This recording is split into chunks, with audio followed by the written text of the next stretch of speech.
জাতীয় সংসদ এখন একদলীয় বলে মন্তব্য করে বিএনপির সিনিয়র যুগ্ম মহাসচিব রুহুল কবির রিজভী বলেছেন, বিরোধী দলহীন সংসদ একটি বিনোদনের জায়গায় পরিণত হয়েছে।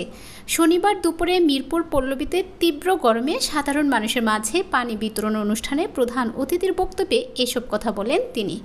এ সময় রিজভী আরও বলেন, আপনি ঈশ্বরদের মধ্যে অ্যাটমিক এনার্জি করছেন। এই যে এত বিশেষজ্ঞ, এই যে এত পরিবেশবিদ, এত বিখ্যাত সব সায়েন্টিস্ট সবাই বলছে এটা মারাত্মক ভাবে বাংলাদেশকে উজাড় করে দেবে, বাংলাদেশকে একটা ডেথ ভ্যালি, একটা মৃত্যু উপত্যকায় পরিণত করবে। এই অ্যাটমিক এনার্জি যে ওখানে আপনি উৎপাদন করতে চাচ্ছেন, একটা ঘনবসতির এলাকা। আমি কয়েকদিন আগেই গেছিলাম, দেখলাম প্রায় 4-5 হাজার সব রাসানরা একটা বিশাল বিল্ডিং এর মধ্যে অবস্থান করছে, একবারই গ্রামীণ পরিবেশ পদ্মা নদীর ধারে। কি চমৎকার! বন্যার সময় তার বন্যা চলে গেলে পরে সেই পলি মাটিতে কত উৎপাদন হতো, ধান, কত সবজি উৎপাদন হতো, সব বিলীন হয়ে যাচ্ছে। এবং যদি একটা লিক হয়, লাখ লাখ মানুষ, এই পাবনা কুষ্টিয়া এলাকার লাখ লাখ মানুষ তার জীবন সংকটের মধ্যে। শেখ হাসিনা কথা শোনেন না, শেখ হাসিনা এত যে মানুষ বলেন শোনেন না। উনি জনগণের সামনে একটা ধাঁধা তৈরি করে, আরে মেট্রো রেল, আরে আমি বাড়াচ্ছি, কি বলে বিদ্যুৎ বাড়াচ্ছি, এত যে বাড়াচ্ছেন। আজকে ঢাকার বাইরে 53% বিদ্যুৎ নেই। আপনার মফস্বল গুলোতে মানুষ এই তাপ্ত রৌদ্রের মধ্যে কাতরাচ্ছে। আপনার একটা মুরগিকে জবাই করলে যেভাবে ছটফট করে, বাংলাদেশের মানুষ এই ধরনের একটি গ্যাস চেম্বারের মধ্যে ছটফট। আপনি কোথায় গেল আপনার এত গোটা দেশকে বন জঙ্গল গাছপালা নদী নালা সব উজাড় করে দিয়ে আপনি এইখানে আপনার উন্নয়নের যে ভেলকিবাজি দেখাচ্ছে, কোথায় গেল সে? আজকে আমি বলেছি যে মৃত্যু পতাকা, ডেথ ভ্যালি। আমেরিকার একটা এলাকা আছে ওই অ্যারিজোনা ডেজার্টের দিকে, ওটা বলা হয় ডেথ ভ্যালি। ওই জায়গাটিকে মানে মৃত্যু পতাকা। ওইখানে অনেকেই যান, অনেক টুরিস্টরা যান। মানে দিনের বেলায় টেম্পারেচার প্রায় 50-এর কাছাকাছি, 50 ডিগ্রি সেলসিয়াসের মতো হয়।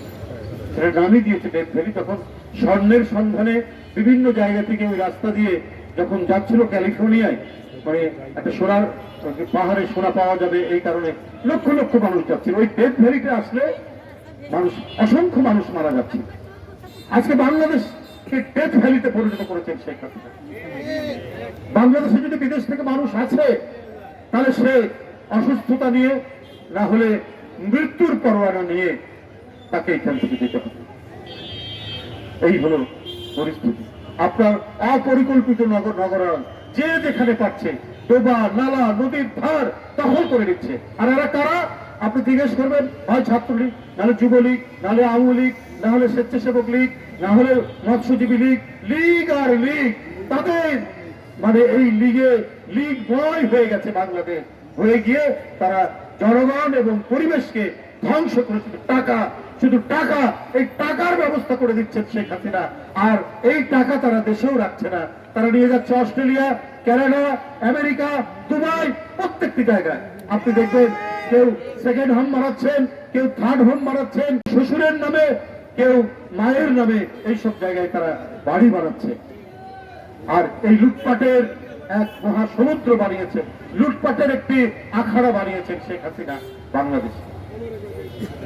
শেখ হাসিনা এবং তার মন্ত্রীরা পাকিস্তানকে দু চোখে দেখতে পারে না। একেবারে পাকিস্তানের নাম শুনলে তারা দিনে 3 বার গোসল করে, এইরকম তাদের ভাষ্য।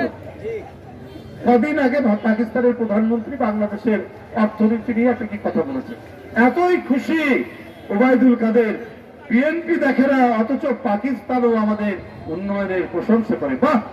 যে পাকিস্তানের নাম শুনলে 3টা টেকবাজি দিতে, তারা একটু একটা অন্য দেশ যতই করুক, অন্য আরেকটি দেশকে প্রশংসা শুনেই কথা বলে, এটা একটা রীতি। তো এইটাতে এতই গদগদ যে এখন কি বলে যে তারা মানে তাদের অত্যন্ত আপনজন বলে তারা মনে করছে। তো এই ধরনের ডাবল স্ট্যান্ডার্ড, এই দ্বিচারিতা এই সরকারের মধ্যে আপনার দেখা যাচ্ছে। কিন্তু অন্যদিকে কি, আমরা তো সবাই জানি আজকে আপনি বিদেশ থেকে যন্ত্রপাতি কিনবেন, সেই ডলার নাই। আপনি পেঁয়াজ আনবেন বিদেশ থেকে, সেখানে পেঁয়াজ আদা এটা আমদানি করতে হয়, যেটা ডলার লাগে, সেই ডলার এখন নেই। বাংলাদেশ ব্যাংকে কি হয়েছে এটা জানতে চাই গোটা জাতি। কেন সাংবাদিকদেরকে বাংলাদেশ ব্যাংকে ঢুকতে আপনি নিষেধাজ্ঞা জারি করেছেন? এর কারণ কি?